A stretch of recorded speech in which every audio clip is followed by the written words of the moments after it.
সাক্ষাৎ করবে, মুলাকাত করবে। তোমরা মৃত্যুকে যতই অপছন্দ করো না কেন, মৃত্যুর হাত থেকে যতই বাঁচতে চাও না কেন, মৃত্যু তোমাদের ছাড়বে না। মালাকুল মউত তোমাদের সাথে সাক্ষাৎ করবেই করবে, ঠিক কিনা বলেন? তুমি যদি 40,000 ফিট উপরে থাকো তাহলেও আজরাইল তোমাকে সেখানে গিয়ে হানা দিবে। কথা বলেন। 1000 ফিট মাটির নিচেও যদি তুমি বাংকার খুদে সেখানে পলায়ন করো, মৃত্যু তোমাকে ছাড়বে না, মৃত্যু তোমাকে ছাড়বে না। তুমি যেখানেই থাকো না কেন অনিবার্য মৃত্যুর সাথে তোমাকে সাক্ষাৎ করতেই হবে। মুসলমান, আমরা তো মৃত্যুর কথা স্মরণ করি না। এখন যদি মারা যাই, সর্বোচ্চ সকাল 10টার মধ্যে আমাদেরকে দাফন দিয়া কবরে ঢুকিয়ে রাখা হবে। কথা কন। যুবক, তোমার বাইকটা, তোমার সাইকেলটা জায়গায় পড়ে থাকবে, তোমার হেলমেটটা জায়গায় পড়ে থাকবে।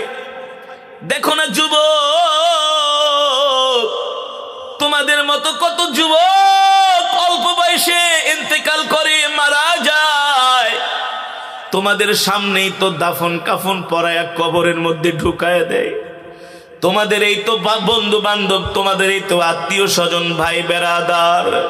ও যুবক, শরীরে এত শক্তি, এত কুয়াত, এত জুয়ানি, মালাকুল মউত ধরলে এই শরীরটা নিথর হয়ে যাবে, এই বডিটা অকেজ হয়ে যাবে, হাত পাও নাড়ানোর কোনো ক্ষমতা থাকবে না, কথা বলার বাক শক্তি থাকবে না।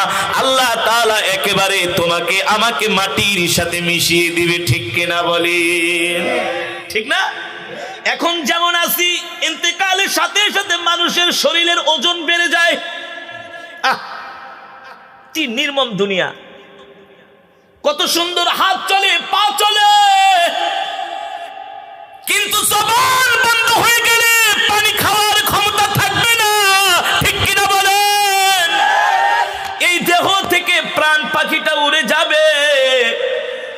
এই দেহ থেকে প্রাণ পাখিটা উড়ে গেলে আর তোমাকে আমাকে কেউ বলবে না এটা জ্যান্ত মানুষ, বলবে এটা একটা ডেড বডি পড়ে আছে, ঠিক না? একদিন আমি ঢাকা থেকে মাহফিল করে